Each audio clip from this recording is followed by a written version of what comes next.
Good morning, everyone. I was getting ready with the IPEVO, and the software for IPEVO automatically updated.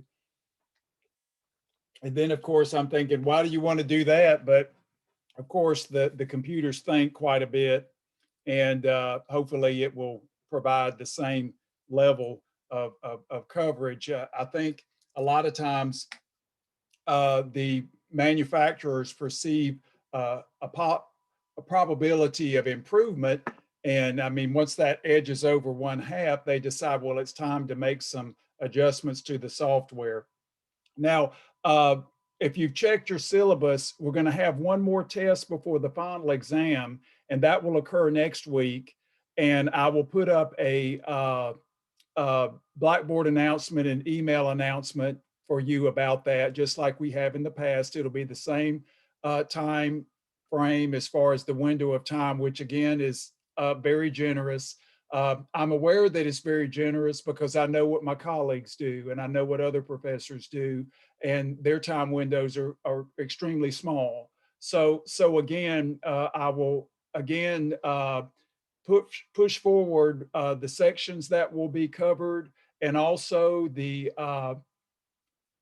guidelines, and they'll be the same. They'll be the same. But again, the important thing is completing your Blackboard test, scanning your work, and turning in your work. That is, if you want credit for your work, you have to turn in your test work. And that I again, most of you have done an excellent job with that, and I'm very happy with that. It is part of being a college student, and so we will continue with the same grind, and I will again continue to lecture, and we'll get to the end of the term, and you will have plenty of information to pursue a calculus sequence. Again, you should think of taking math courses in a STEM major as something that will always get your best priority. Basically, as I've said many times before, the math basically forms the framework. And that framework is your language. It's like your second language. I know some of you know a couple of languages, maybe three. Math is the fourth one or the third one or whatever. It's amazing. And then, of course, some of you may know music, so you know that language. So we communicate with languages, even though maybe some would prefer math not to be a language at all. So with no more announcements and all, let's go ahead and start talking about hyperbolas. And then we want to discuss how we can shift these conic sections, which will be fairly straightforward because it will remind you of the transformations we did with functions. And we will focus on the right and left shifts and the upward and down shifts, basically where we have a new center of the coordinate system, which is called translation of axes. And that will be a very natural transition. So let's go on to the IPEVO. Got a little bit larger frame here, which I kind of like. I mean, it's good. I thought, again, what is it? If it's not broken, don't fix it. But this looks pretty good. So let's go ahead and look into hyperbolas. It's interesting how language evolves. And when these sections of the cone were discovered, you wonder what they were called initially. They probably said, well, this is one curve, and they gave it a name, and then eventually they became universal. So if you ever get bored and you're interested in learning more history, math history is probably just as fascinating as the history of science or the history of music or sports history or whatever. Just plenty of human existence in history. So if you have some extra time, delve into that. I think you'll find it to be very interesting. Now, like the ellipse, we have a very, very similar equation or similar definition. And the equation, that was a Freudian slip, will also be very similar once we come up with it. So a hyperbola is the set of points in the plane. There's only going to be one difference. The difference, instead of sum, we're going to say the difference of whose distances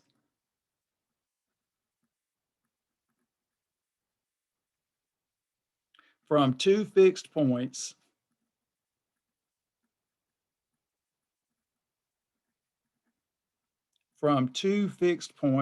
is a positive constant.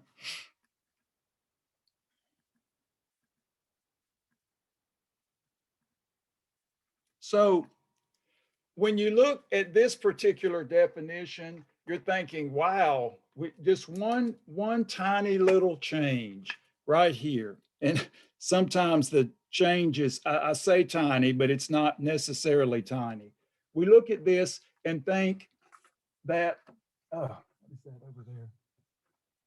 A mosquito. Okay. I don't like things biting me while I'm lecturing, so I need the bug man to come back. So now, when we look at this, we think, okay, what impact is this going to have on the equation? What impact will it, that is, if we can get one, what impact will it have on the quality of the curve? We're thinking, wow, this is just this change right here. So the only thing that really makes us feel good is that everything else looks the same. So again, these two fixed points will be the foci. We know these, and this positive constant will be the same as we had before. So what we'll do is fix A positive and C positive. Fix these real numbers. And then we define, in this particular case, the foci. So we'll say, usually we'll just do plus and minus when we're trying to save time, but I'm going to give them labels like I did before. So we'll say the first focus will be C0, and focus number 2 will be negative C0. Again, symmetrically distributed about the origin for simplicity. And the positive constant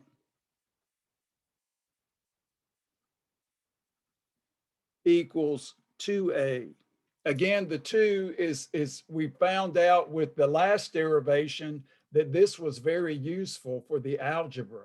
So we're not going to jettison that. We're going to keep that. So again, when we look at this, we're thinking, okay, well, we basically have the same picture.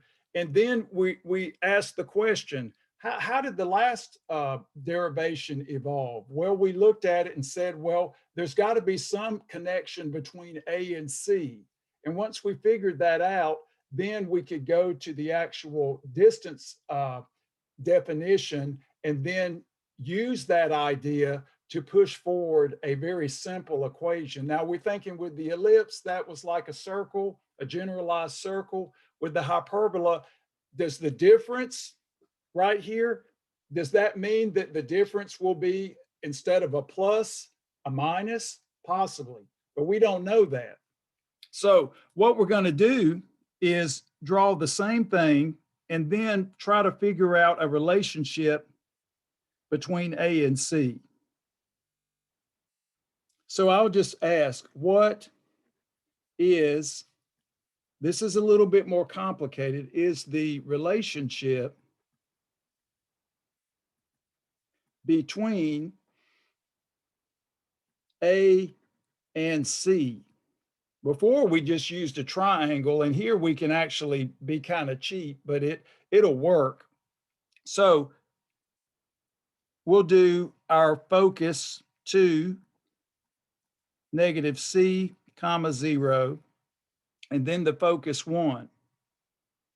Symmetrically distributed about the origin. And then we found out that it really didn't matter if we just flip everything, flip the X's and the Y's and put the foci on the Y axis. Didn't require any additional work, because what we're doing here, either axis would be fine. We just find that it's simpler to start with this one, but certainly the other one would work too. So remember before, it was very simple. We took a point that we knew would be on the ellipse, which was right here on the y-axis, and we formed an isosceles triangle, and it made sense because we had some. But now when we look at this, we know that there will not be a point here on the y-axis, because if we look at the distance between the 2 points, that is 0. That is not a positive constant. So the curve would not contain any points on the y-axis just by comparison with the ellipse. So we're thinking, wow, that simplicity is gone. So now we're thinking, if we've got a curve, are we going to have an x-intercept? That is, are we going to have the curve running to this side of C, or the curve running to this side of C? So when we look at that, we're thinking, okay, if maybe that particular setup can give, and then we're thinking, well, could we be here or here? So the idea is we want to look at this in terms of positioning an x-intercept and see what that tells us. And from that information, we can pretty much figure out how A and C are related. So let me just show you how we could do that. So for the first case right here, we will suppose in this case that we have a point on the hyperbola, and it's going to be on the x-axis like that, a point x0, and I'll just say element of the curve, where the curve is the hyperbola. Hyperbola. I could just write hyperbola, but I'll just do curve, and you know it's going to mean hyperbola. It takes less effort to write. And then we want to look at this and say, okay, let's take the x bigger than c. So in this particular case, we'll say x is bigger than c. That's going to be a case.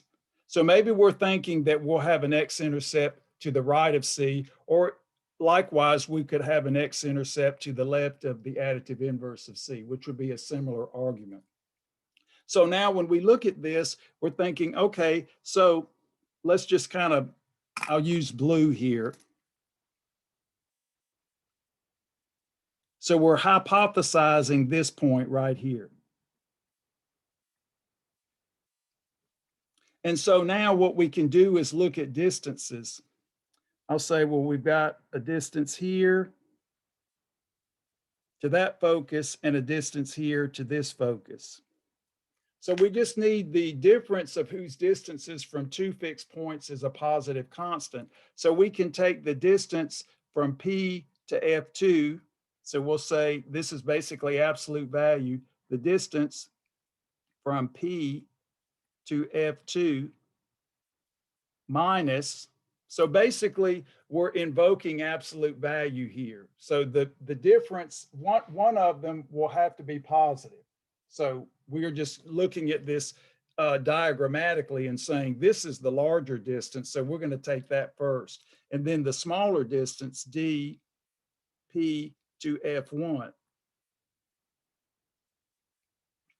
And this must equal the positive constant 2a. Okay, so now when we do that, we're thinking, okay, well, what's the distance here? We're going to have x minus a negative c, the zeros, nothing there. So we have x minus negative c. That's a positive number by construction. And then we have minus, here we have x minus c, minus x minus c equals 2a. Okay, so the difference of whose distances from 2 fixed points is a positive constant. Now we can see what we have. We have x plus c minus x plus c. So again, here we have minus minus, that gives us a plus c, minus minus plus c. Now the x is absorb. So we have 2c equal, well, I'll just put this here, 2a So C equals A. Well, that's kind of interesting because now X is indeterminate. And we're thinking, well, that's not very interesting because X is indeterminate. It could be anything. Y is already 0. So we just get the line Y equals 0. And we're thinking, that can't be what the result is. So this results in a degenerate curve, Y equals 0. Okay, not very interesting. Note here, X is free, just like you're doing matrices in college algebra. Remember, when you had a free variable, it became a parameter and it could be assigned to anything. That's when you got solution sets that were planes because you had infinitely many or lines. I mean, you have two free variables, you get a plane. You have a one free variable, you get a line. So we're thinking, this is, we're not going to have anything of interest here. This basically falls apart. We get a degenerate conic. So over here, we're thinking we're not going to have this case. I mean, it won't be the interesting case. And if this is all we can get out of this, then we're stuck. It's like, well, we got an ellipse, we got a parabola. There's got to be more than this. So what I'm saying here is that before we could just look at the triangle and we could figure out the relationship. So now we're thinking in this particular case, if we have this, we get this, and then it's not interesting. Because then we're thinking, we're going to have the difference between the a squared and the c squared somewhere if it's going to be like the ellipse, and that'll be division by 0. So that won't even give us a curve other than this simple curve. Now, again, I could have started over here, but just to save time, we already have this based upon the symmetry here. So now let's look here. Let's just say we've got this. Maybe we'll keep our fingers crossed and see that we get something that works here. So what you can do is take another color, and we're going to do the second case where we have P x0, an element of the curve. This is a new proof that I came up with. I used to use triangles and the triangle inequality, and it was pretty good, but I don't think it was as good. I devised this yesterday when I was preparing for lecture because my jury duty date got postponed again, which is fine. I still need to move it so it doesn't conflict with the semester. But the thing is that when I was considering how I introduced the idea with the ellipse, I thought, well, maybe I can just do something that's similar. And this is so simple, you don't even have to do anything difficult. So in this case, we're going to do this, and we're going to say now that X is between right here between 0 and C. Okay, right there. So I'll go ahead and mark this off right here. And so we have a distance here to F1, and then we have the distance here to F2, which is clearly the bigger one, okay? So we'll do the same thing applying the definition of hyperbola. So now we have the distance between P and F2. And again, remember, this is the case now. So we'll have to use that. And then minus, now we have the distance between P and F1. And this equals 2A. So what we're seeing in this particular case is that now we can apply the definition again and see if we get more than just a degenerate curve here. So here we look and say, okay, so we have X minus the negative C. So we have X minus the negative C.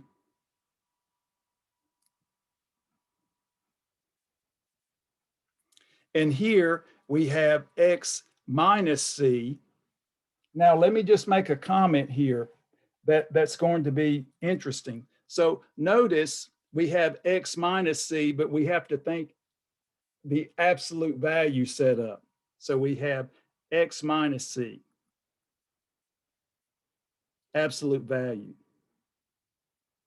because this has to be a distance, okay?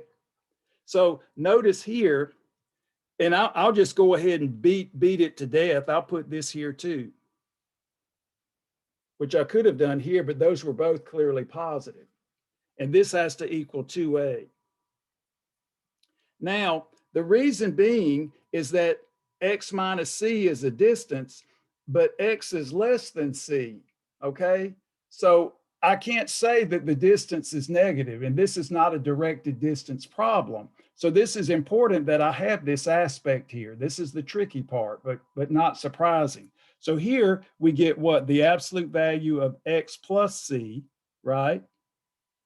And that's, in this case, that's a positive number. We don't have to worry about that. So that's just x plus c. That's a check. But now here we have the absolute value of x minus c, which will now be the additive inverse of x minus c because x is less than c. So we'll have minus, the additive inverse just means flipping it around like that, okay? That's the only hiccup. Now we just go ahead and remove the absolute values. X plus c is positive. So we have x plus c minus c plus x. So notice we get minus minus, so we get plus x. The c's absorb and we get 2x equals 2a. Lo and behold, x equals a. Okay, that makes a whole lot of sense. That's the x-intercept right there. So that is not a bust like the first case was. So if we make the assumption that the curve has an x-intercept to the left of C, then, or in this case, to the right of the additive inverse of C by a symmetric argument, we get a valid x-intercept. So this is a valid x-intercept. And notice you're seeing here, I set this up so that I was putting the larger distance first, okay? So that we see that the difference of the distances is a positive constant. So we're always using the construct of the definition of the hyperbola. And then we have to use the definition of distance, which is non-negative. Now, there will be cases where you're going to talk about directed distances, ladies and gentlemen. And when you do polar coordinates and spherical coordinates, you will have, not spherical, but cylindrical coordinates, you will have the concept of directed distance. But here, these distances are the standard Euclidean, so they're non-negative. So now we see if we're going to get a curve other than just a line, we're going to have our, basically, our focus here and our intercept here. So this gives us, in the general case of interest, that in this case, C is actually bigger than A, which is the opposite of the ellipse. So this implies C, in this particular case, is larger than A. So this is the opposite of the ellipse.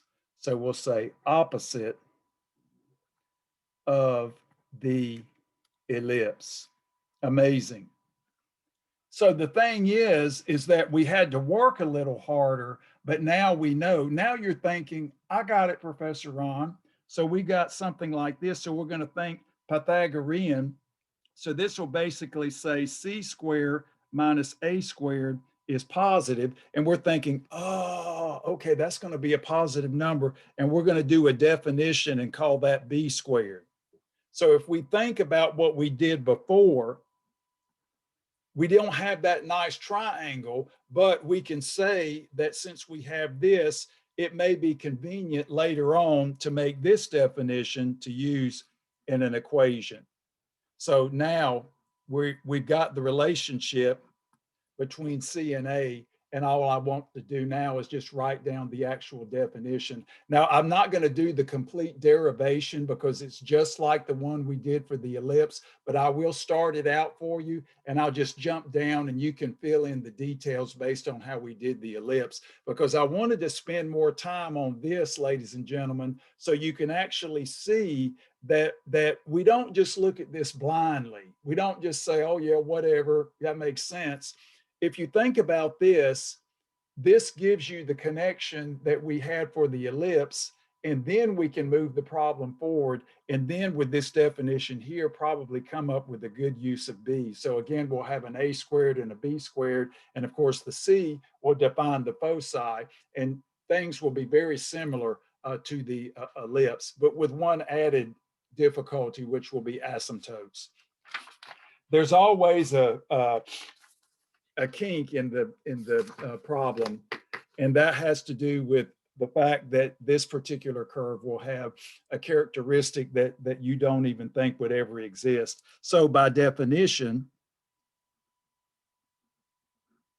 we can just go ahead and write it down. We can say that the distance between P and F2, that is, first we just say, suppose, now we're not necessarily on the x-axis, we'll just suppose that Pxy is an element of the curve, the hyperbola, okay?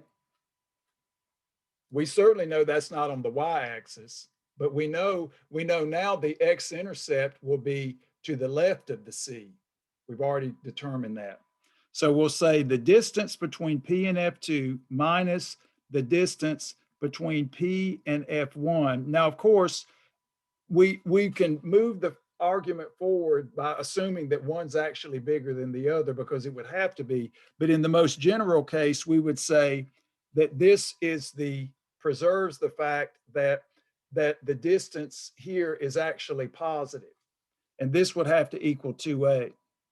So we would say without loss of generality, because when you square this, it doesn't matter which is first when you've got a difference. So without loss of generality, we could just say that the distance between P and F2 is actually greater than the distance between P and F1 to move the problem forward.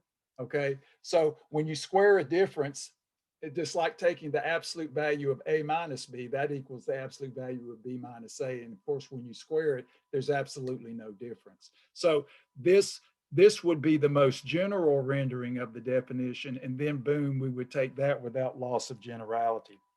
So I'm going to give you some preliminary calculations. So I'll just say this, we'll do the same thing, isolate and square.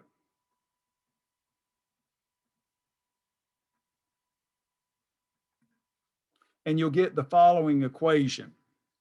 So when you isolate and square, you'll get x squared plus 2xc plus c squared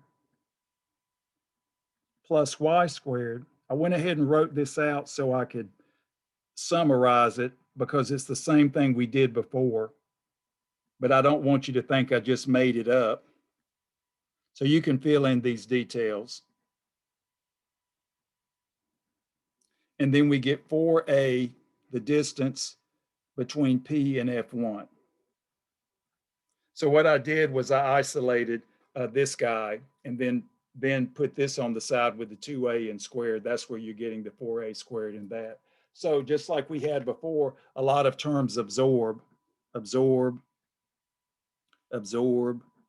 And we're glad of this, because if they didn't, we'd have too much to contend with. So just like with the ellipse, ladies and gentlemen, now we have the two copies of the xc, 2xc, the 4a squared in this guy, and then we can actually absorb the 4. So again, this is the same. I'll write this out, and then we'll square again and do another ellipsis.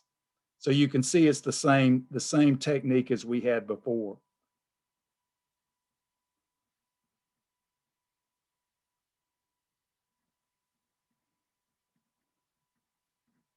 So now, of course, these 4s are just in the way, and we're lazy, so we're going to get rid of them. So divide through by 4.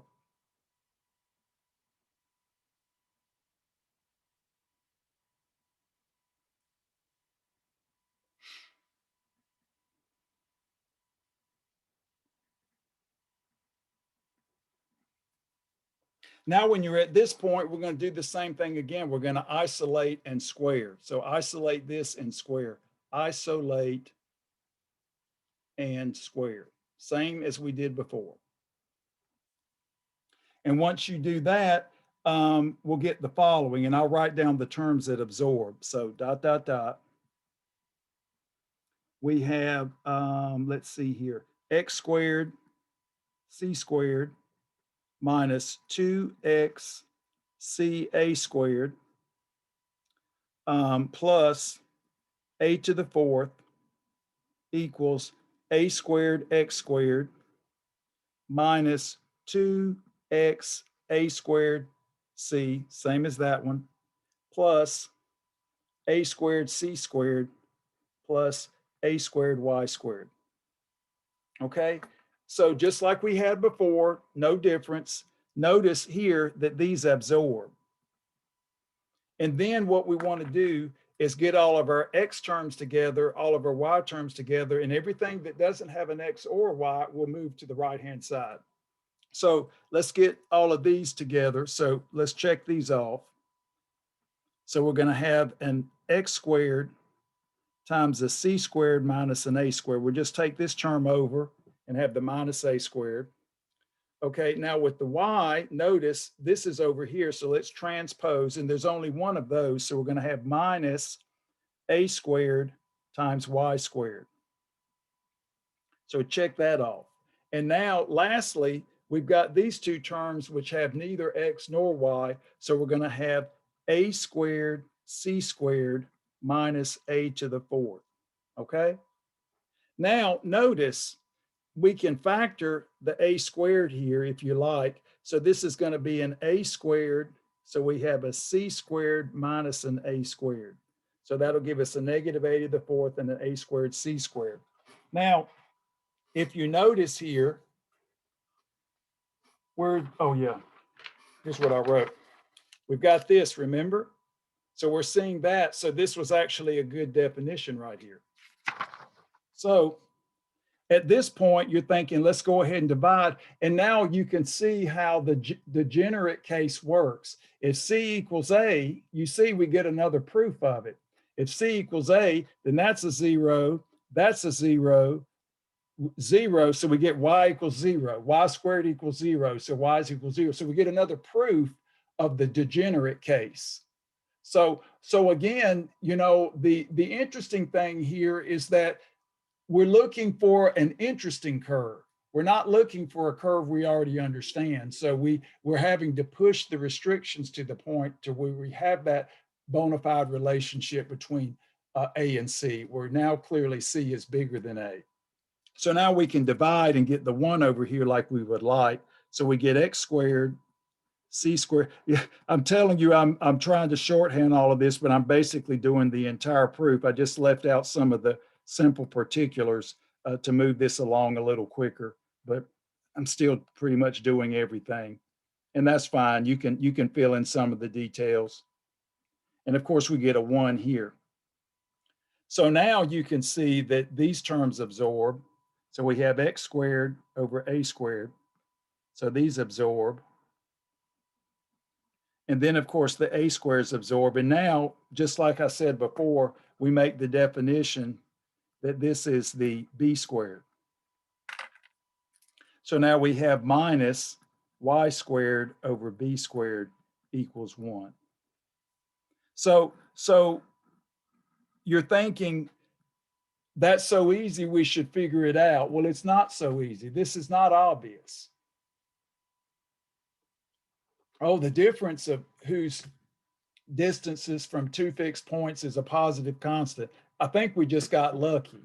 Okay. So when you change the word sum to difference, that really does impact the algebra. A lot of the squaring we see is the same. You square a difference, not a big opportunity for change. We already are aware of that from algebra. But we're seeing that with the hyperbola, we don't get a modified circle anymore. Now we're seeing that we have x-intercepts, but we don't cross the y-axis. Okay, so we don't have a continuous curve. There's no way that we can have a continuous curve. You've seen now we're going to have a piece here. Okay, no crossing here. And then by symmetry, we've got to have the same piece on this side, just like for the ellipse, but there's no crossing here. So instead of generating a continuous curve, that is a curve that has no breaks in it, that's an impossibility. So what we're seeing here, this is kind of like the secant function. We get branches. So we're going to have a branch here, and we're going to have a symmetric branch here that are completely disconnected. Okay, so this analysis here tells us that we cannot have a curve that's continuous or connected. It's going to be disconnected. So that really does, I mean, this word did make a big difference, a huge difference, even though we were grateful that the algebra was pretty much the same. Okay, so now let's just write down what we have. C squared is greater than A squared, and we have C squared equals A squared plus B squared.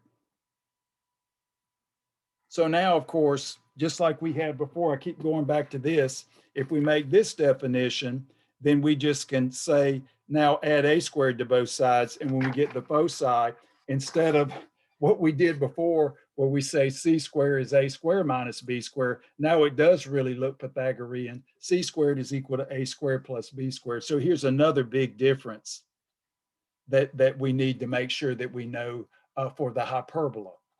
Now, the foci, same. We'll have what? Plus or minus C.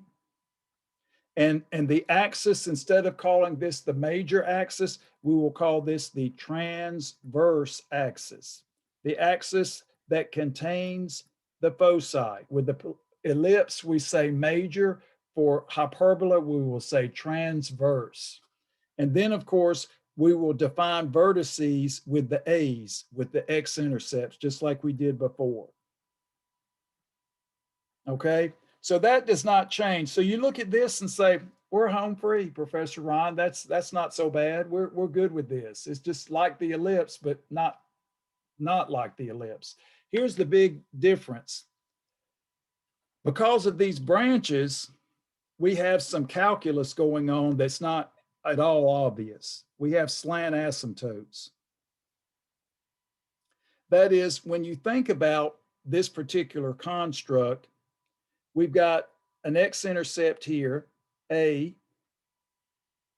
and we have a minus A here, the symmetric part, and then we have y-intercepts, basically not y-intercepts, but we have a way to form a rectangle here. That is, we could say B is here, even though it's not part of the curve, and the additive inverse of B is here. And what I'm going to do is I'm just going to draw this rectangle.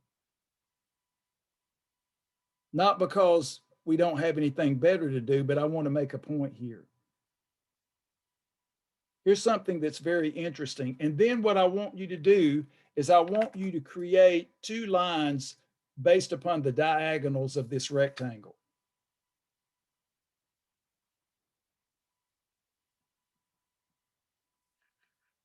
So this is going to be something we always do with hyperbolas.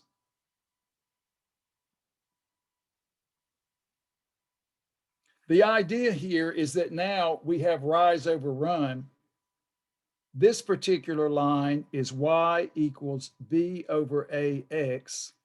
And this particular line just has the negative slope, rise over run, y equals negative b over ax. And what's nice about this rectangle is that when you sketch it, you get these particular lines for free, because the rise over run can be attained through looking at the diagonals. Why do we care? Because these are slant asymptotes for this curve. That's calculus that you just can't see by staring at this. And so an additional fact here is that we get slant asymptotes or oblique asymptotes. And that's not surprising because they're not connected. These branches won't be connected, but the slant asymptotes will help us draw the curve. They look like this: y equals plus or minus b over ax. And so when you draw the curve, you can use the x-intercept here and then approach the slant asymptote like that. This goes on at infinitum. Same here. Symmetric. And now on the other side, you get the symmetric curve.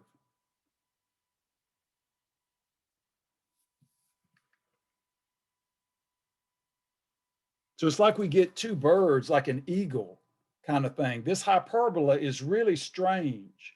The thing is that if you took the difference between one of these branches, we could solve for this using the square root principle, and this particular line here, and allowed x to pass to infinity, then you actually get 0. That's really the definition of an asymptote.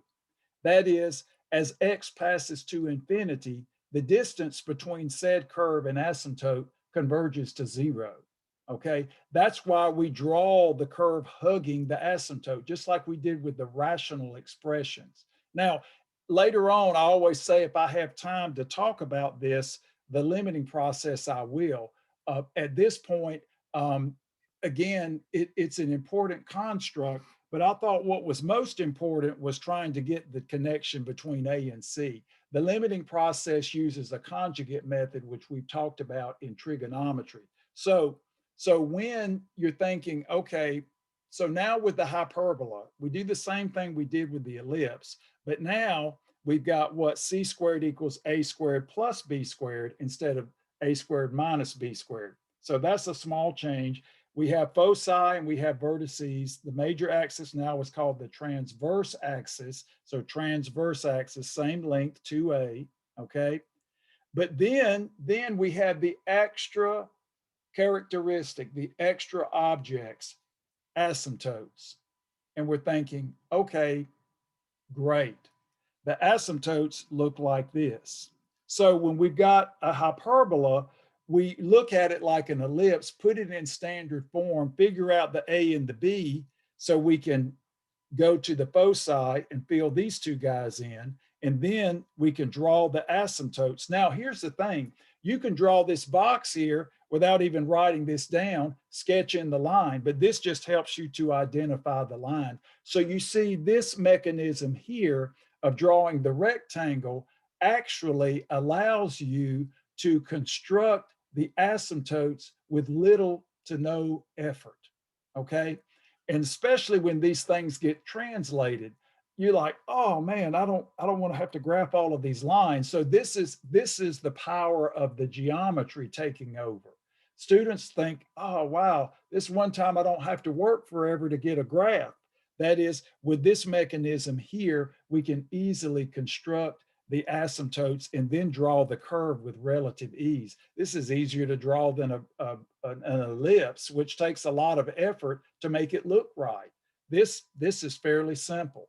Now, one thing that I want to note is that, of course, there was nothing sacred about putting the foci here. So of course we can flip things around and put the foci or make the transverse axis vertical. So let's just go ahead and summarize that and make the necessary changes here. Again, not difficult, but we expect this like we did for the hyperbola.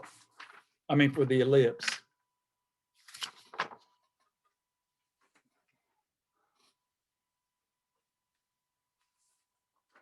Okay, so let me write this down. So for instance, if we had started out our argument like this, say we had thought, okay, we've got the difference of whose distances from two fixed points is a positive constant. Well, let's just say that we decided to go this way.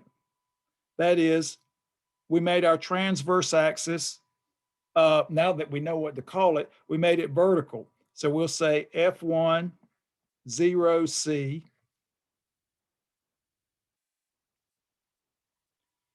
F2, 0, additive inverse of C. So everything's the same, but now what we see is we just switch. So now we've got what? Y squared over A squared minus X squared over b squared equals 1. So again, just like with the ellipse, the larger denominator defines the a squared. Here, the a squared will always be connected with the positive term, okay, just by our construction. So if we decided to start with the foci here, this would have been the equation that we would have derived. And again, we know that what? C squared, and I'll do the a first. I was defining the b, but we now know what b is and we're focused on c. So c squared equals a squared plus b squared, that's the same. But now, of course, now the foci, the c's move into the y coordinate. So we have 0 plus or minus c, and we have the vertices 0 plus or minus a. But now, of course, with the asymptotes, the x's and y flip. So now when you solve for y, the a and the b flip. So now the asymptotes look like this, plus or minus a over bx, just by flipping the x's and the y's. So this is cosmetic. This is cosmetic. We don't have to work for this. This is all obvious. And so now when you think about this, you're thinking, okay, well, we can do our A and our minus A, our vertices, and say we've got B here and a negative B here. We can draw our rectangle.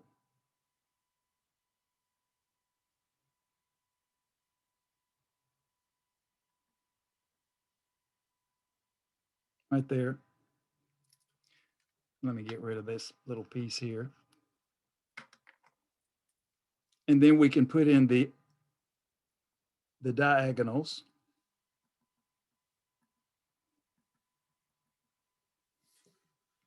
This contraption here, this technique is really very, very useful. So now we see that we have y using rise over run equals a over b x. Now the rise is a as opposed to the b being the rise. And then of course this line here is y equals negative a over bx. So that's a big plus. And then now we have y-intercepts and we can draw the curve like this. So the curve that you draw is easy. Drawing circles is difficult. Drawing hyperbola is very simple. You go ahead and sketch the asymptotes, and then you can easily draw the branches. So now what we're seeing, just like with the ellipse, we'll have branches. And this, if you think about this, in this case, you've got positive branches here and here, negative branches here and here. So when you do square roots, you get this guy, and these separately, the negatives. Here, the branches between the plus and the minus are one piece. This is the positive branch, this is the negative branch. Where you do this, you chop them up, so you get different pieces. Because of course, this curve is negative, this curve is positive. So when you do this algebra, you've got the positive branches and the negative branches, which really look different. And here, the branches are in one piece, positive, negative. So the hyperbola gives you similar algebra to the ellipse, but due to the fact of the minus sign, it introduces calculus that is not obvious. Because let's face it, ladies and gentlemen, when we do rational functions, the asymptotes are clear because of division by 0. Slant asymptotes, we can use polynomial long division. And so we see that those we have to uncover. And so we had to kind of uncover the slant asymptote here. But notice we didn't start with a fraction. You know, we've got fractions, but the fractional part that varies is upstairs. What's downstairs are constants. So what we can see with the hyperbola is that we approach it just like the ellipse, find the A, the B, the C, construct the asymptotes, draw the box, sketch in the asymptotes by diagonals of the box of the rectangle, and then draw the branches. So again, maybe about the same time as the ellipse, because you've got to worry about the asymptotes. So let's look at a simple example. again, when it comes to the ellipse, the hyperbola, and the parabola, you just need to make your notations, do your note cards where you've got all the information there, and then you can fill everything in, kind of like doing trig identities. You're not going to remember all the trig identities, so you've got them accessible. Either you commit them to memory and you can write them down, or you have maybe just a little formula sheet that you can get on Blackboard, or you can make your own. Okay. Well, you can do like Professor Ron back in the dark ages. You had to commit everything. You had to learn it. Formula cards were not allowed. You walked into class with a pencil and that was it, and took your test. But I know that's to you all. That's back in the Middle Ages, so that's okay. We were grateful at that time, but it things certainly do change. So example.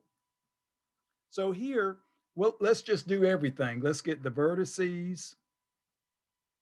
Let's do the foci and the asymptotes.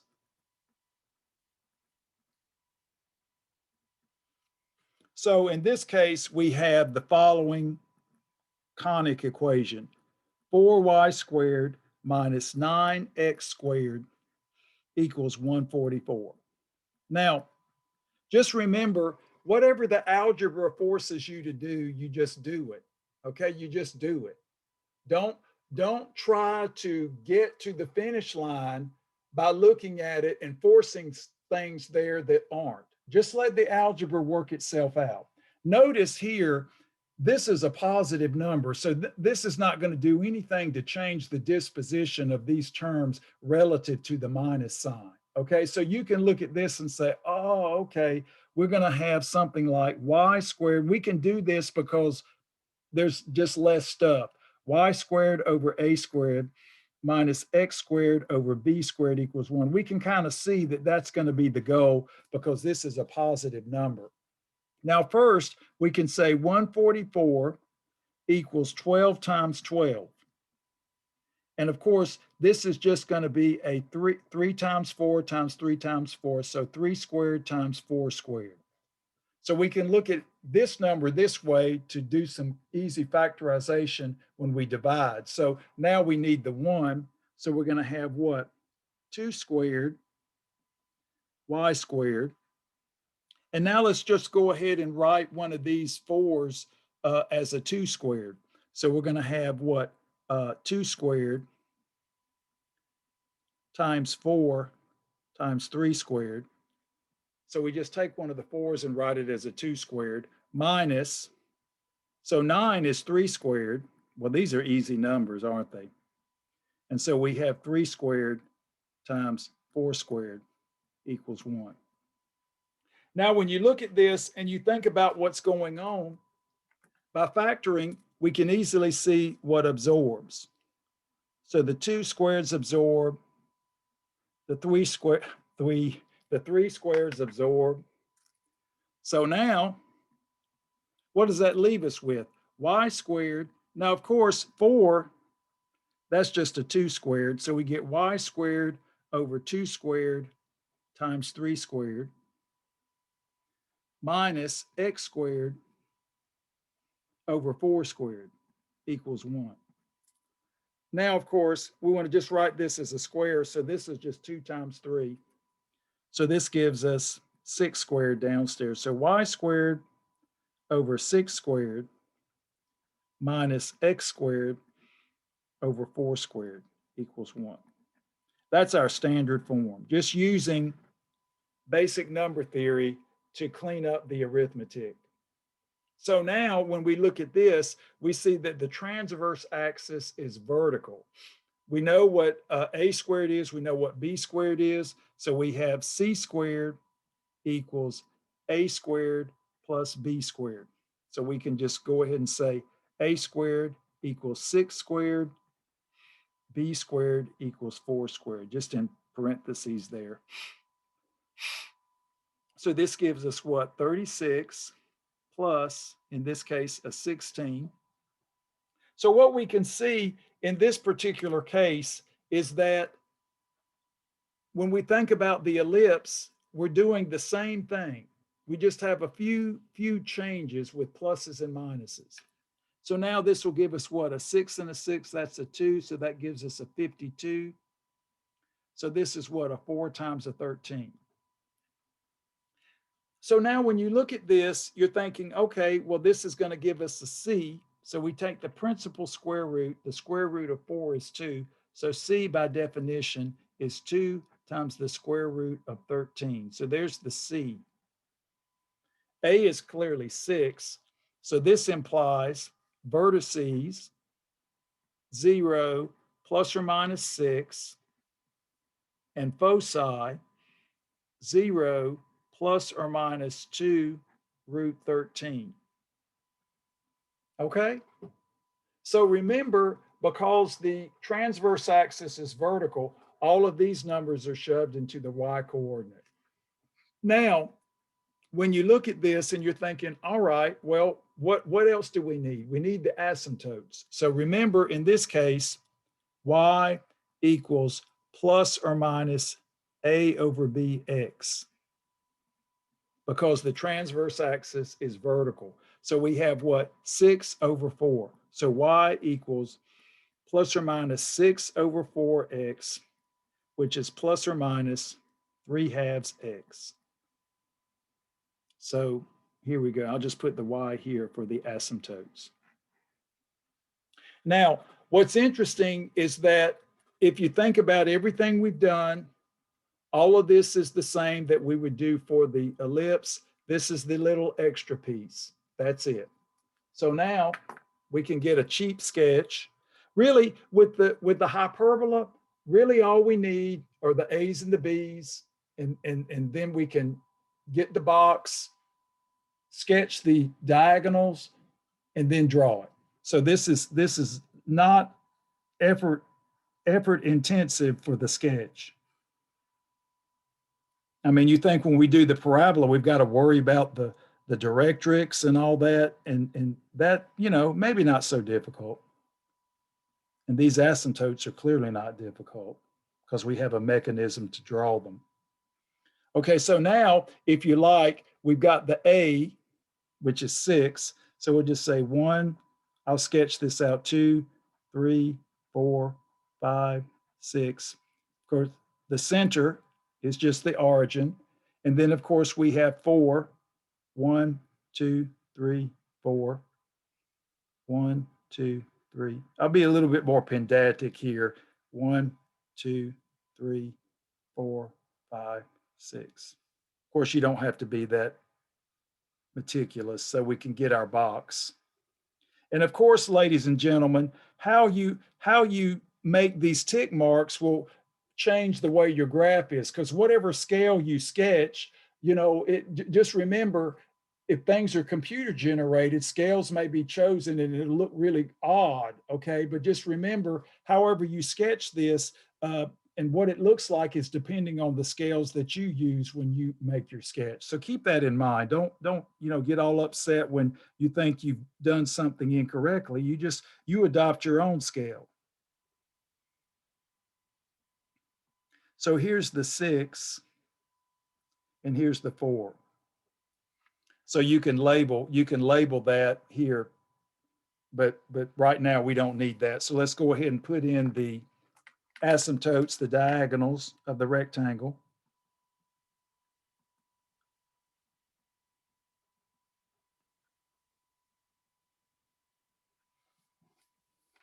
Do the same for the other side.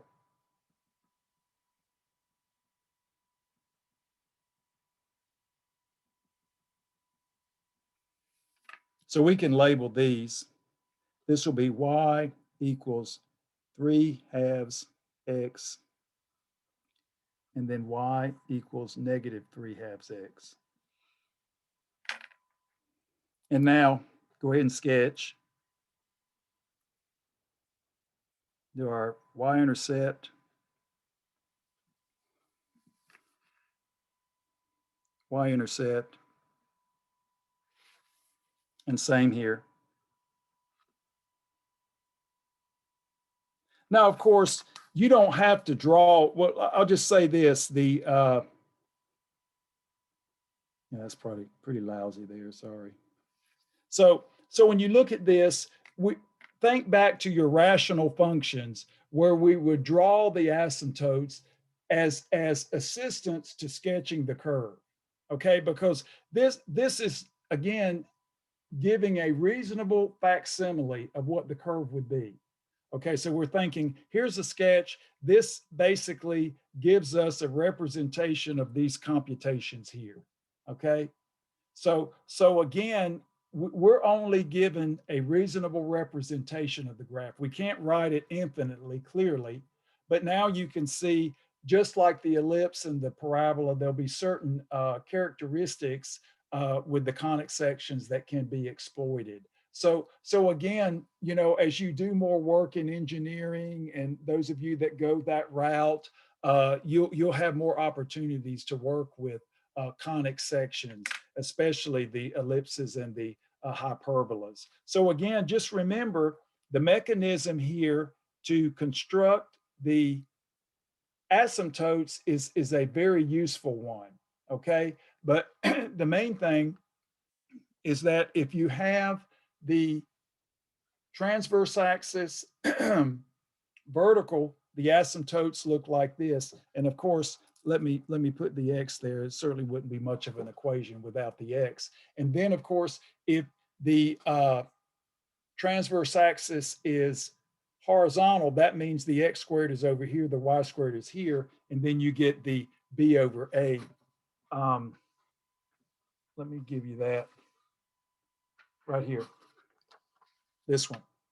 So keep these figures with the associated equations. And that way you can keep all of this organized. It's not, again, it's not overly difficult, but you can see how things can start to run together. So I want you to make sure that you've got the basic ideas down. Now, one thing that you'll notice is that with the ellipses and with the hyperbolas and with the parabolas, we're always thinking about an equation. So when you look at this form, this is written in the more standardized form. That is the, you know, ax squared plus bxy plus cy squared, et cetera. This is the more generalized conic. And so what we want to do is take the generalized form and put it in the standard form. So for instance, as we have more stuff, we may have to stare at it a little bit and say, I think this is going to be an ellipse because the X squared and the Y squared are both present and they have the same sign. That is, they're both positive. So you're thinking, oh, I got this, or they are both negative. So you can move the negative signs around and make them positive or whatever. So you can stare at the general equation and usually think, well, this is probably a hyperbola. This is probably a parabola. Then you have to work through it because, of course, things can become degenerate and you can just get a line or a point, which is not very fun. Okay, so now what I want to do is talk about translation of axes. And there are lots of interesting examples that you can do with the hyperbola that mimic the ones we did with the ellipse. So I'll let you do those. They're very similar, and a lot of fun. Now, when it comes to what we're going to do with the general equation, I told you right now we're not going to do much with the rotation term, but in the generalized form, remember we have this.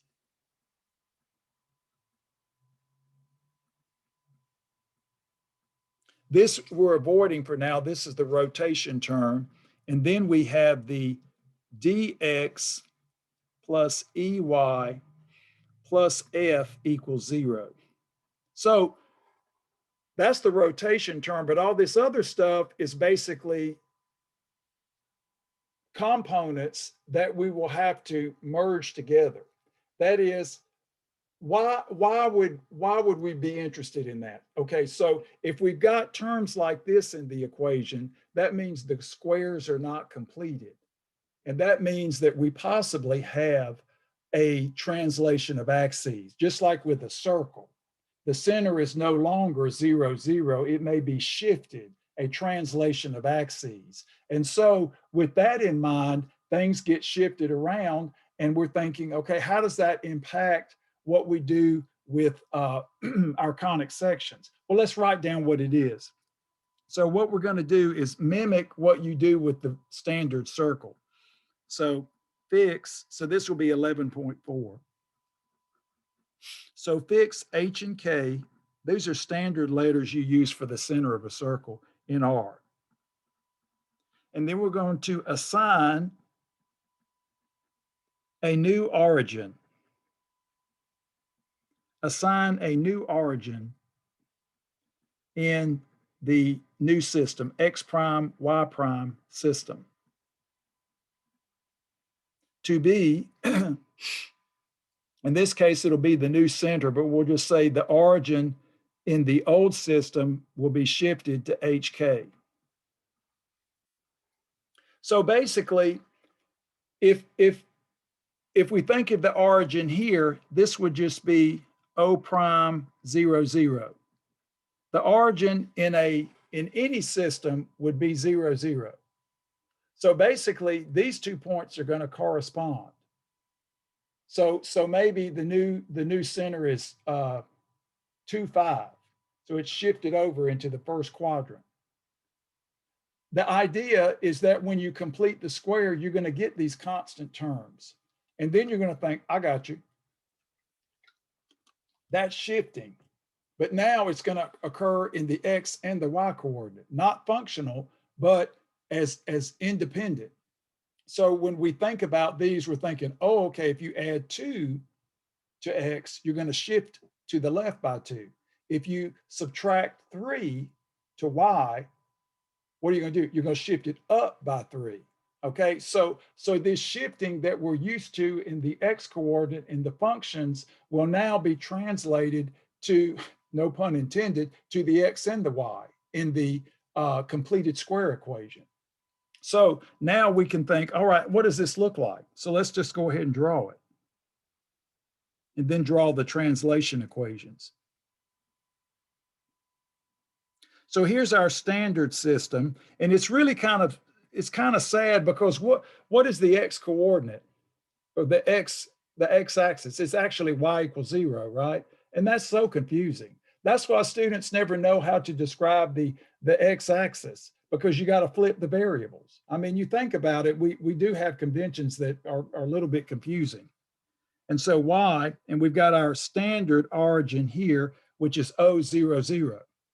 Now let's just say we move to HK over here. I mean, it could be anywhere. I'll just put it here.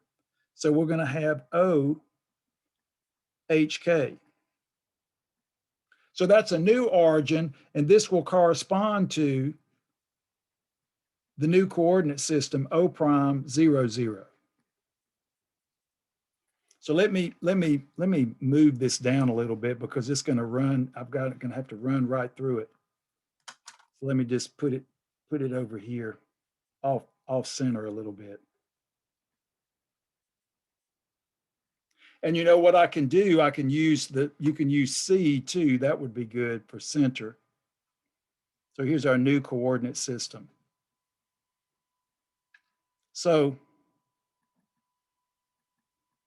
we'll draw in new axes.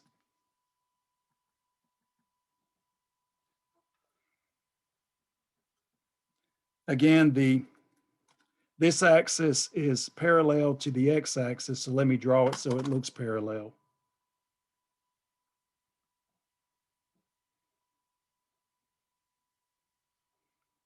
And this is the new x prime, like I have here in the new y prime.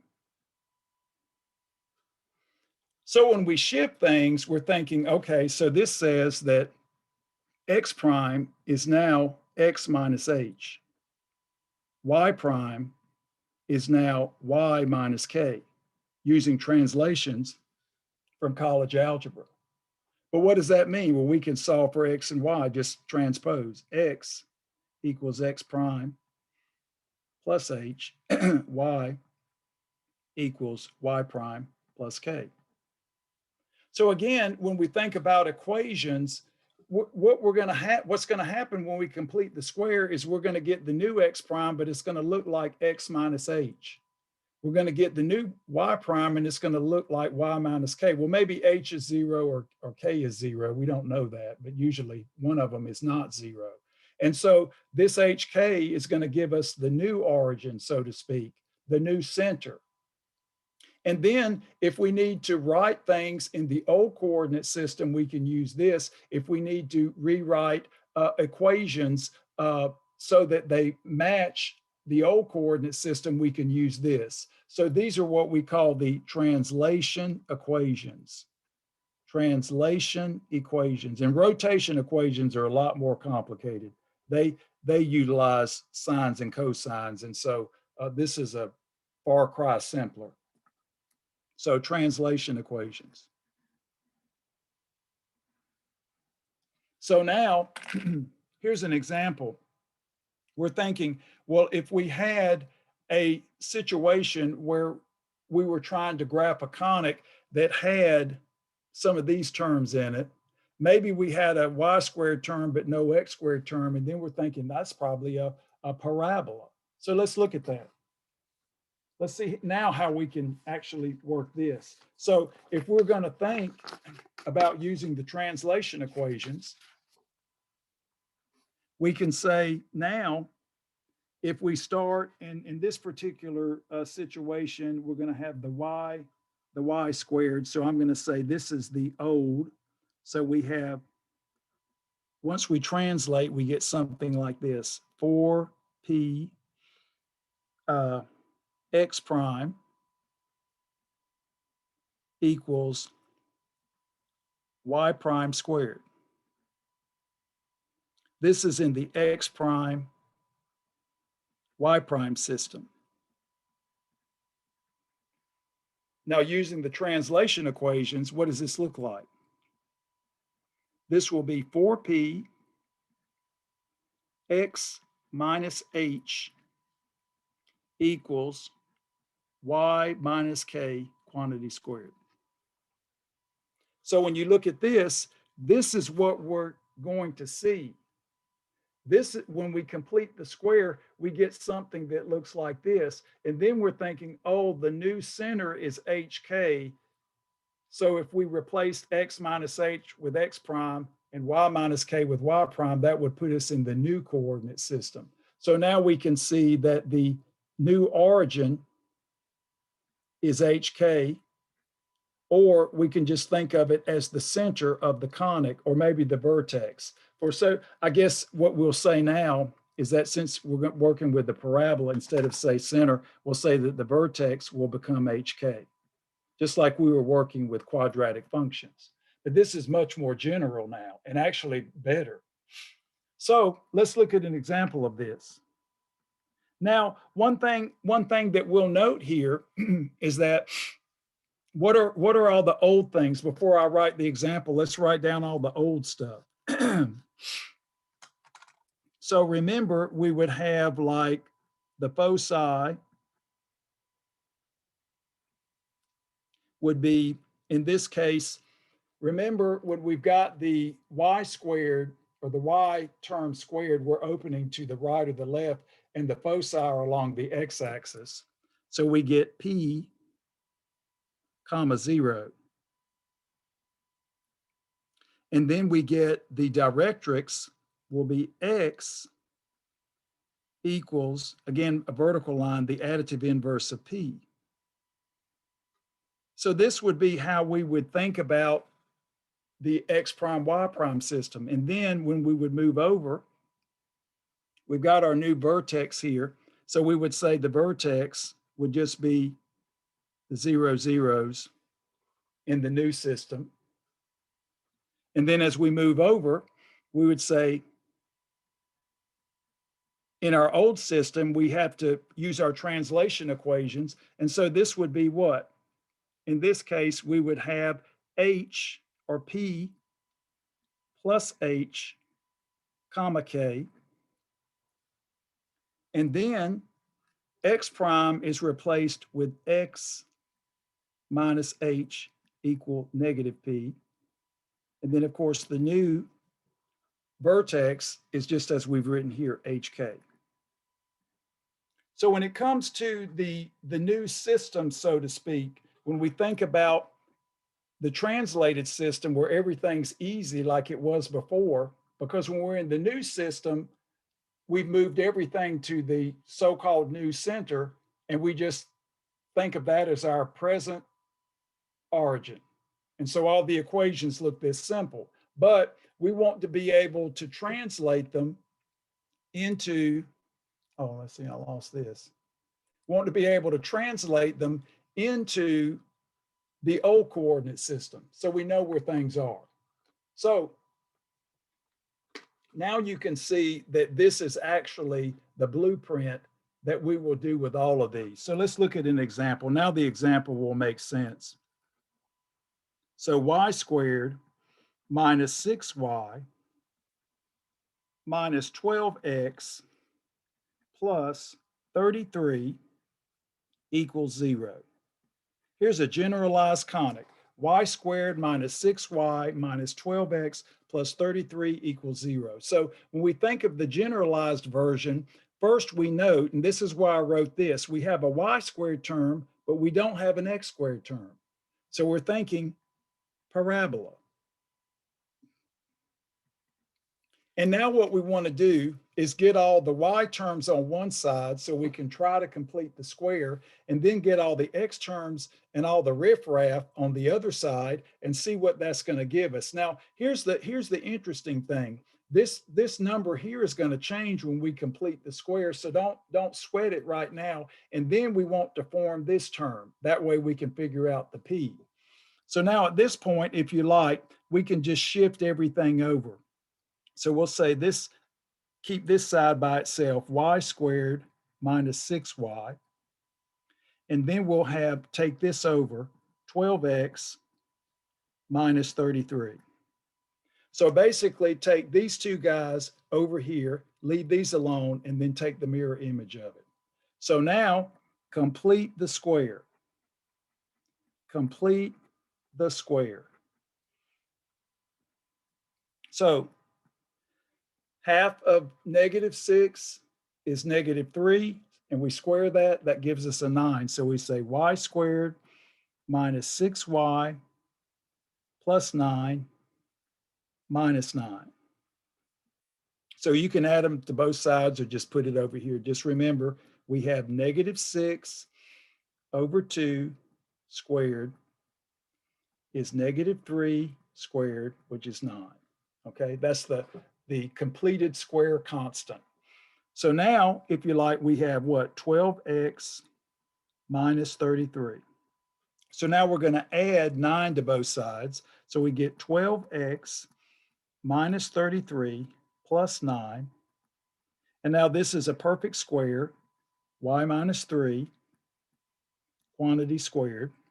And then, of course, here, if we subtract 10, we get what? 23 or -23. This will give us a 24. So we have 12x minus 24. So the numbers, wow, the numbers are really very nice to us. So now, of course, we're almost there. We can factor a 12 to make this monic. So we get 12 x minus 2 equals y minus 3 quantity squared. So the reason I wanted to mention the translation of axes is so that now you can see the new center. We can read it off. The new center will be 2, 3, or the new vertex, so to speak, is 2, 3. So this implies the vertex in our old system is 2, 3. Like I wrote before, this becomes the origin of the x prime, y prime system, where we just think of this as 0, 0. So this is the translation that has occurred. And that's why we have the generalized conic equation. That is, the general form takes into account the ones that aren't translated, the ones that are translated, and also the tip of the iceberg, the ones that actually are rotated, which again is the XY term. So if you don't have the XY term, you know that this is either a degenerate case or it's a conic section that's translated. Okay, so now we can say, all right, well, let's go ahead and figure all of this out. Notice here, this implies we have 12, that's the 4p. So 4p equals 12, if and only if, divide by 4, p equals 3. So now we've got the p, which is very useful, and we want to, this is what we would have in the x prime, y prime system, but we need to affect this. So now focus, which is p plus h comma k. And if you want to go ahead and write this down, the 2 and the 3, just say h equals 2, k equals 3. That's just kind of useful to have on the side. So this will give us what? F. So we have 3 plus 2 comma 3. So the focus is 5, 3.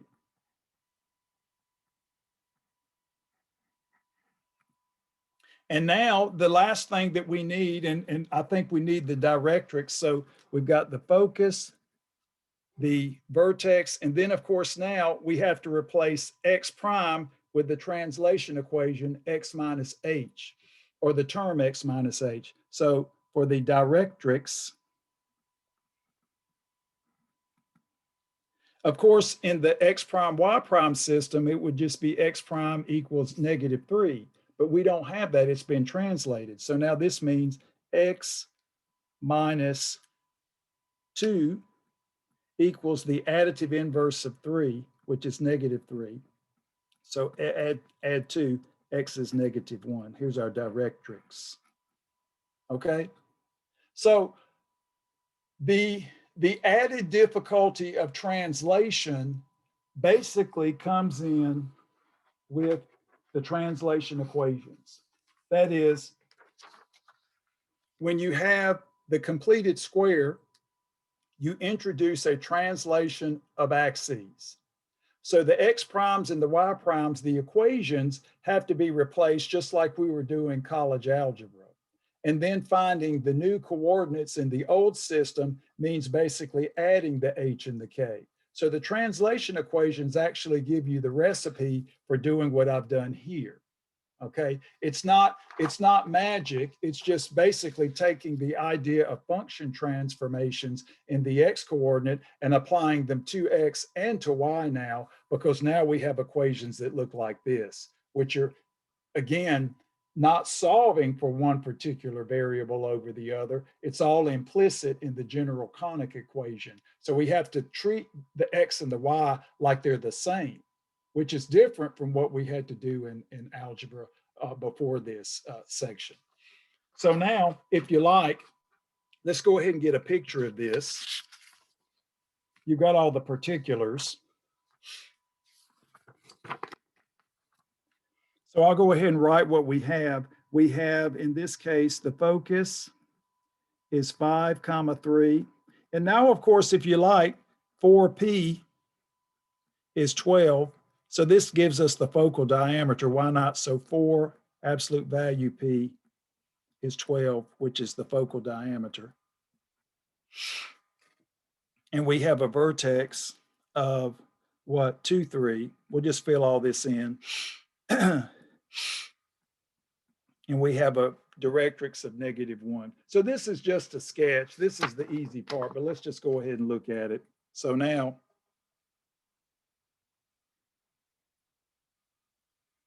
spread things out a little bit.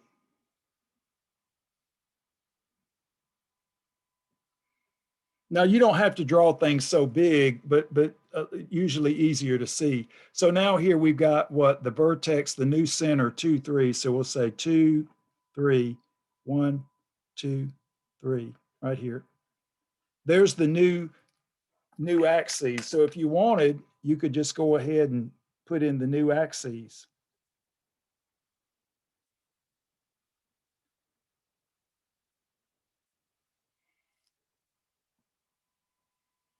These are the new axes, just like I drew before.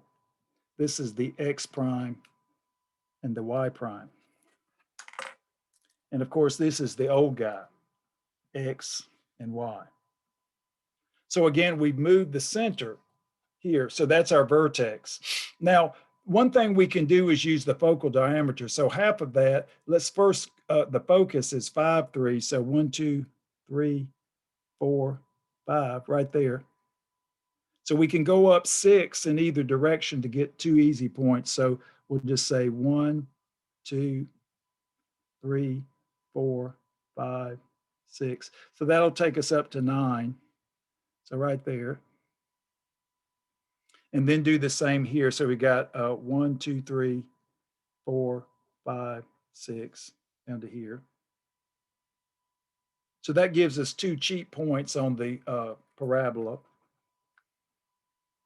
Again, scale's kind of bad, about right there. So we can draw it.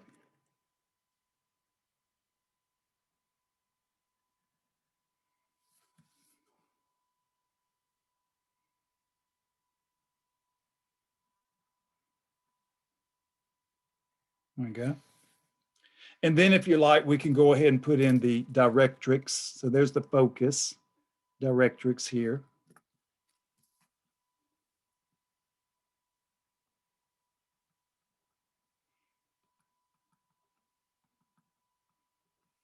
So we have x equals -1, our directrix. And then if you like, go ahead and label these. So we have vertex 2, 3, focus 5, 3. And then of course, notice we use the focal diameter to get the 2 free points. That is, you don't have to basically compute them from scratch. So here, notice we added in this case, we added 6 to 3. So that gives us 5, 9, that point. And here we subtracted 6 from 3. So that gives us a -3. So this is 5, -3. So we can get 2 easy points using the focal diameter. So that's a luxury that is nice just by the fact that we identified the focal diameter. So the main thing, ladies and gentlemen, completing the square, that's why factoring is important. Completing the square, looking for the standard form that's translated, making the translations to the new points in the old system, X prime, Y prime, XY system, and then affecting that. And then the sketch is just kind of the icing on the cake, all right? So you can write down all of these new formulas and equations and stuff, but really, when it comes right down to it, just go ahead and do the translation equations. Now, let's look at another example.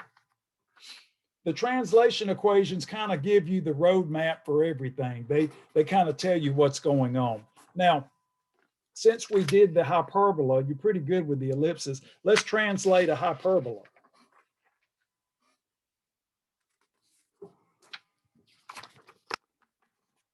So here's an example, and we'll do the translation equations like we did for the last one. So we have, in this case, 36x squared plus 72x minus 4y squared plus 32y plus 116 equals 0. Again, 32x squared plus 72x minus 4y squared plus 32y equals 116. This is a general conic. Now, when you look at this, you see you have an x squared and a y squared term, but they have different coefficients as relative to signs. So you're going to think hyperbola. Even though they may interchange once we complete the algebra, you're going to think hyperbola, hyperbola. Now, we have to kind of wait because we got more stuff here. It's not as simple as the last one, so we'll just kind of hold back and see which is actually going to give us the correct square term and where the transverse axis is going to be. Is it going to be horizontal or vertical? Notice I say horizontal or vertical, meaning that if it's translated, it's not necessarily the x-axis or not necessarily the y-axis. So I always try to say horizontal and vertical. So we're going to think hyperbola here. So what we want to do is put together the y terms and the x terms, complete the square in both variables, and then whatever other riffraff we'll take care of to the other side and make the adjustments as we complete the square. So first we're going to have what, 36 times an x squared plus, well, of course, that's twice, so that's a 2x, right? And leave some space. So put these two together, make it monic. So again, 36 times 2 is 72. So that gives us a 36 times a 2x and a 36 times an x squared. Do the same thing for the y, make it monic. So let's factor the 4. So we have a y squared. And of course, 4 into 32 is 8. So we need a minus 8y to get the positive.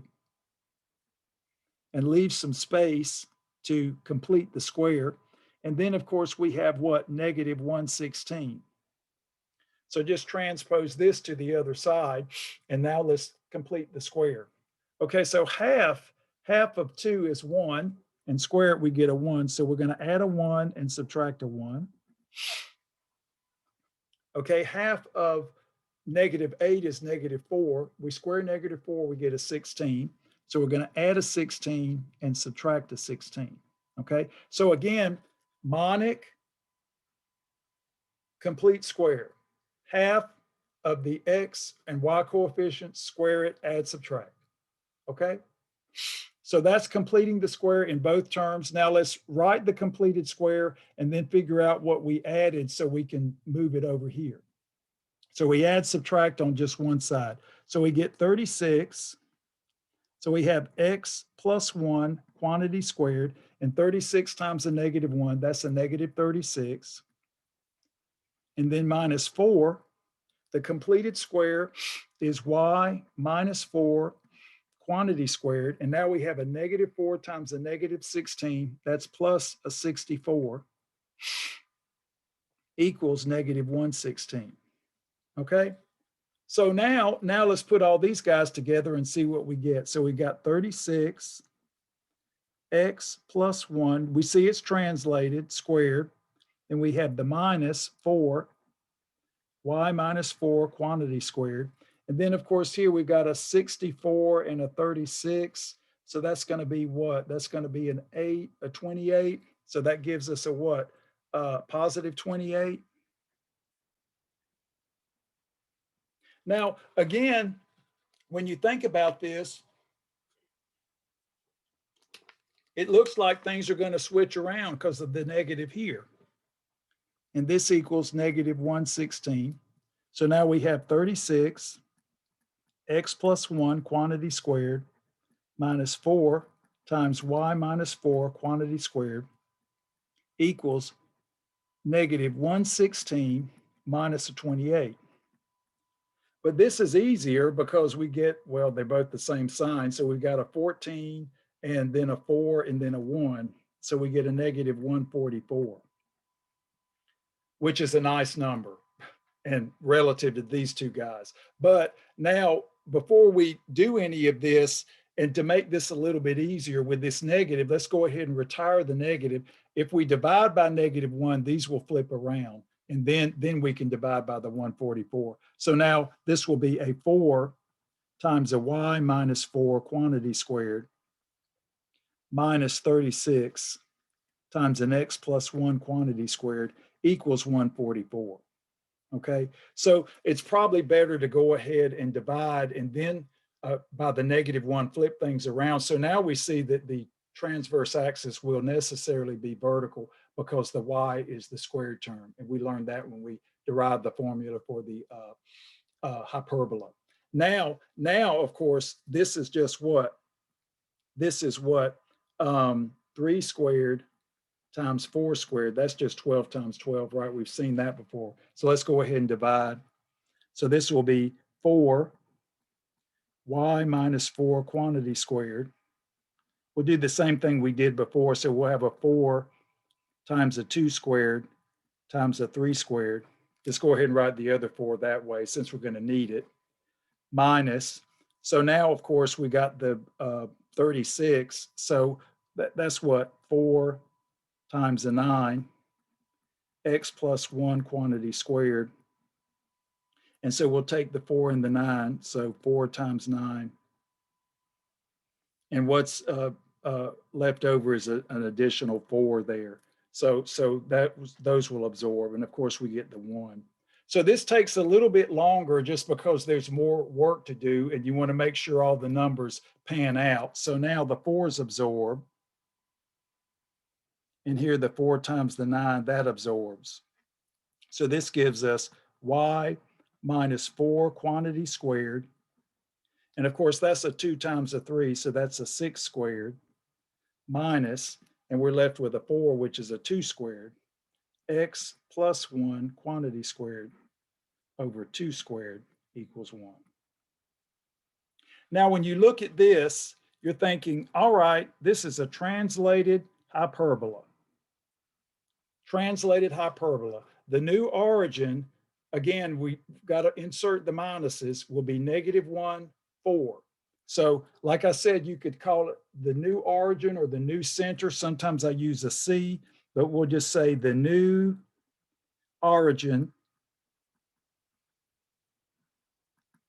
In this case, or you can call it center, will be -1, 4.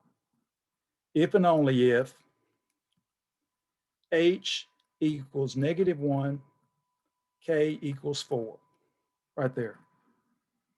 And we don't have a vertex here, we just have the new origin, so to speak. So again, when we think about this, we're thinking, okay, let's just move everything that we had before. Now in the X prime, Y prime system, again, remember transverse axis is vertical because the Y is squared. That's important, it's vertical. So we have F prime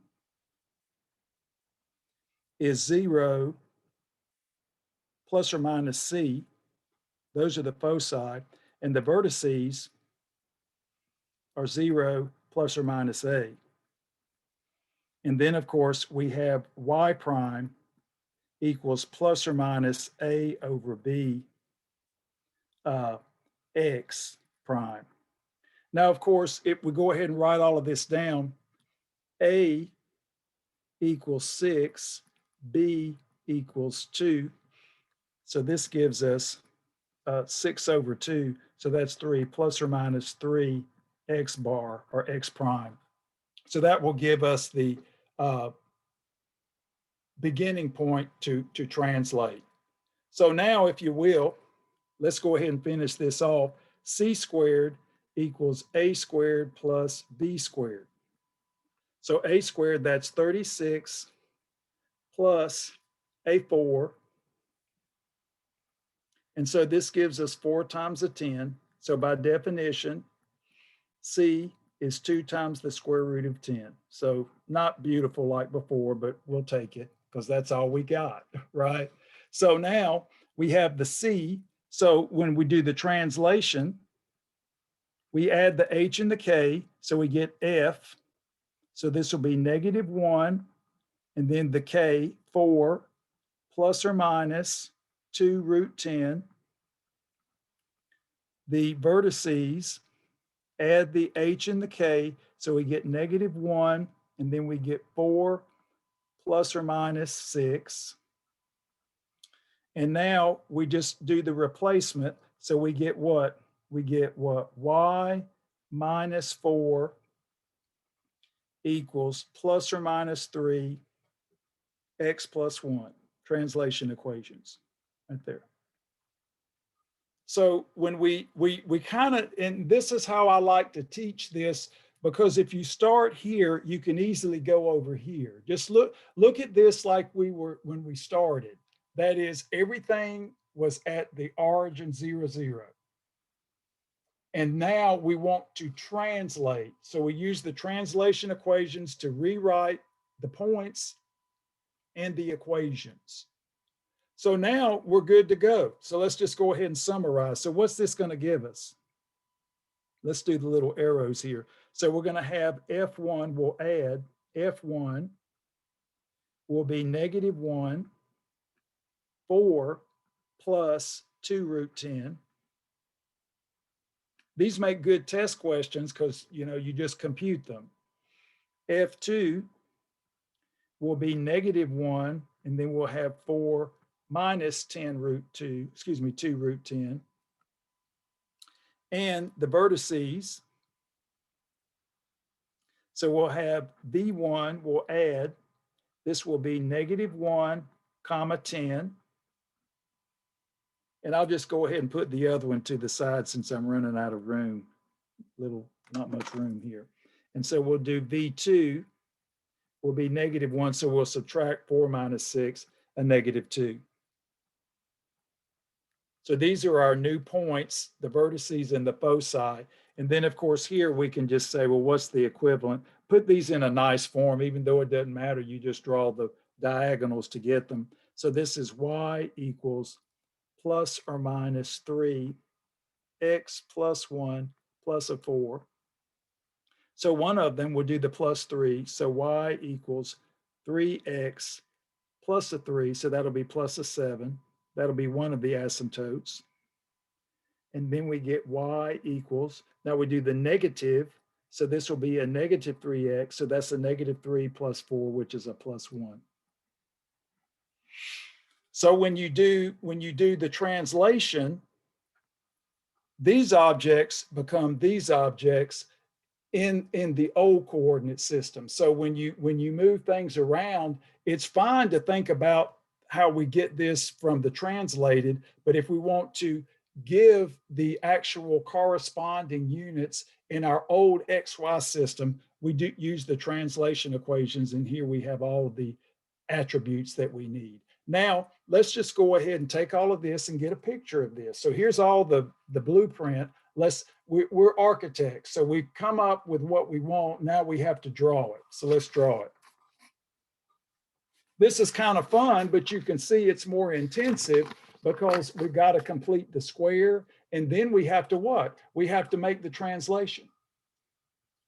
Now the book does a good job of summarizing all of this, but the idea of translation is something that I put into the mix to make it more understandable. Otherwise, you don't really know why you're doing it. And if you don't know why you're doing it, you'll never remember it. So let's go ahead and draw this. Let's do our work of art. I'll spread this out so we can see it. This is the fun part. So now let's see, we've got our new center is -1, 4. So let's just we'll spread things out a little bit. Use whatever scale you like, ladies and gentlemen. Don't worry about it. You know, you do use a scale that will fit on the paper you're working with. So we're going to have a -1, 4. So let's see here. What do I want to do? Okay, so let's spread it out just a little bit. So -1 and then 4. 1, 2, 3, 4. And this is going to go a long ways because we've got A is what? 6. This is going to be spread out. So here we go. So there's our new center. As we read off here, -1, 4. So here's the old coordinate system. And if you like, let's just go ahead and sketch in the new one. It just kind of gives us a blueprint. Blueprint. There we go. Yeah, I don't do stand up, so I need to make a living, so I don't rely on that. Clearly, that would not be good. So let's write this. So we see that the new y-axis is x equal -1. The new x-axis is y equal 4. You see how it's kind of backwards, you know, when we think about these. So there's the y prime and there's the x prime. Okay, so now if we go here, and I'm using our cheat sheet, we'll go ahead and get the A, which is 6. So we'll move up 6. So here's 6. So 1, 2, 3, 4, 5, 6. I make it a little bit smaller, so sorry. I just don't want to run off the page. So we get right here. and then down 6. So we got 1, 2. So 1, 2, 3, 4, 5, 6. All right here. So we can do our box. And then B is 2. So we go 1, 2. And move again the same here. 1, 2. So now we can draw our box.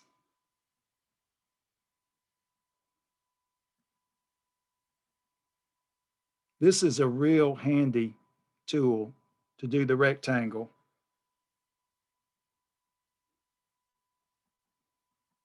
Easy to draw, just dot it in. And now let's go ahead and draw the asymptotes. So do the diagonals of the box. I'm not going to have much room to draw my curve, sorry. Should have taken this down a little.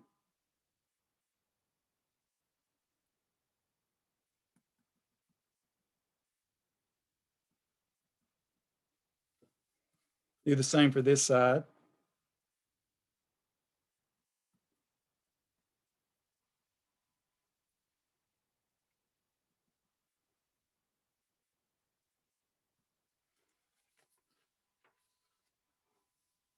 So now we've got our intercepts here, so we can draw.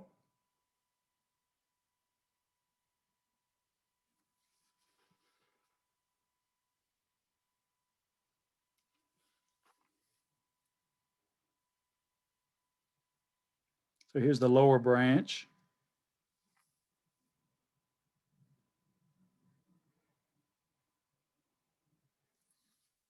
So now we can do some labeling from our computations. This asymptote is y equals 3x plus 7. This asymptote, well, I just did that one.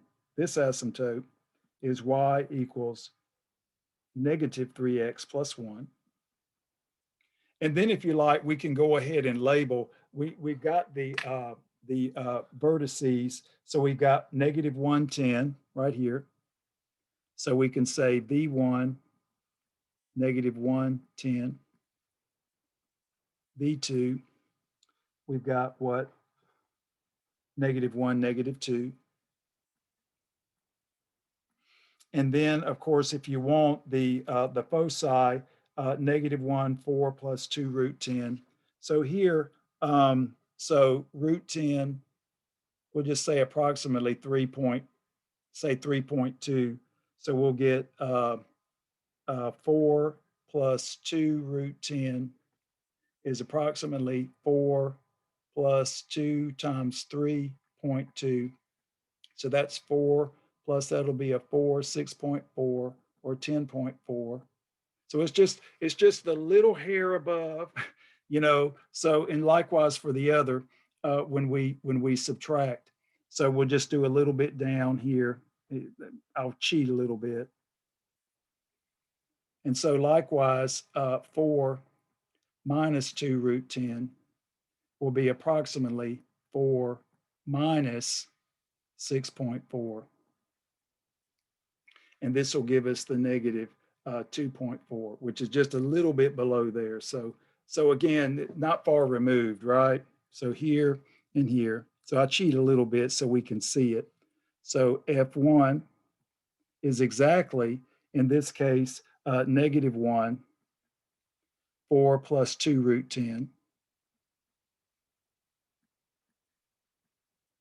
Right there. And then the lower one, F2, is negative 1, 4 minus 2 root 10. So that the thing is, we know that the C is bigger than the A, but based on the actual numbers in the problem, we'll give you the actual disparity between the two. So when it comes to the hyperbola, and I did this because it's a little bit more complicated than the ellipse, the main thing is that when we look at the initial problem, we have a generalized conic. So we've got to do more work. We have to look at the fact that now we've got translated axes. And with the translation of axes, we're like, okay, well, how do we know what the new axes are? Well, we complete the square and we figure out the h and the k, which gives us the what x prime is now x plus 1, y prime is now y minus 4. And that allows us to rewrite the equations for the asymptotes. And then by solving for x and y, we can rewrite the points that we have, basically the foci and the vertices. Okay, so we do these computations just like we did before, but notice before we stopped right here. Okay, we stopped right here. But when we translate, we've got to do the translations. So you can see the rotation would be the same. You're thinking first you start here, and then how does this change the actual points when you rotate? And of course, the rotations would be maybe just a little bit more complicated because of the trigonometry. So when you draw this, again, it's not situated here at the old origin, it's situated at the new origin. But we know what the new origin is relative to the old. It's the point -1, 4. So now, like I was saying before, the new axis here, the new y-axis is x equal -1. The new x-axis is y equal 4. So we really don't do ourselves much of a service by the way we define equations in the plane. You know, we call the x-axis when it's actually the equation y equals 0. We call the y-axis when it's actually the equation x equals 0. So our algebra and our notations can be difficult at times. But what I want you to realize here is that there's nothing new. There's nothing new. The only additional part is completing the square. And of course, with the ellipse and the hyperbola, you will most likely have to complete the square in both variables, unless maybe we just didn't have the x term there. If both terms are squared and you don't have a linear term in x, then you don't have to do this. So there could be less work where you wouldn't have to complete squares in both variables, but you complete the square just like you're working with quadratic functions times 2. And then once you have that, you've got the translated equation, which gives you the x prime and the y prime. And then from that, you can take the untranslated to the translated and then draw your picture. Okay, so remember test wise and quiz wise, the picture you can do. I mean, that's not a hard part. It's nice to be able to take this, but you want to be able to figure out where the points are relative to the old coordinate system. Obviously, this would be easy if we had to do everything in the translated, but the key is to say, okay, if we do translate things, how would we interpret it in the old system? And that's just the standard question. Good or bad, it's just the way it is. But like I said before, the main thing, and let me pull this right back up, when you do these problems, you've got to think translation equations. These help you translate the equations like the asymptotes and the directrix. These help you work with the points. So this is really the key to doing this. And this sometimes just gets kind of pushed to the side and you kind of do it intuitively. Well, you know that function transformations aren't always intuitive. And so now we're shifting the x coordinate and the y coordinate similarly, whereas before we didn't do that. So that's probably the one ingredient that makes it a little bit tougher, but certainly not very hard. Okay, well, I hope you have enjoyed the conic sections. I will, there's a whole lot. We could spend years on conic sections, like we could spend years on, logs and exponents, but fortunately the semester is finite. So I'll put up a Blackboard announcement and an email announcement about the next test and have all the clarification for that. And like I say, I hope you enjoyed the conics. Do take some time, if you have a little bit of time, just to look at some of the history of the conic sections. I think you'd be really interested in it. And you future engineers, maybe you're going to design some new headlights for these electric cars that might be coming our way. Maybe you all will be designing the electric cars. I mean, let's face it, there are all kinds of engineering projects that are going to be coming your way, and you're going to change the world. So I'll get to sit back and say, oh, that's my former student who designed this new car or whatever. And so again, look at this as a means to an end. That the STEM mathematics creates the groundwork for your future greatness. So everybody have a great day. I don't know if the weather's going to get a little bit worse, but I think we can tolerate it as long as it doesn't rain forever. But I hope you enjoyed today's lecture, and I appreciate your attendance. And I'll send out invitations for the conference hours. Everybody have a good day. Oh, and you know, this new IPEVO software, it worked better. It actually didn't glitch. So there's always a silver lining, right?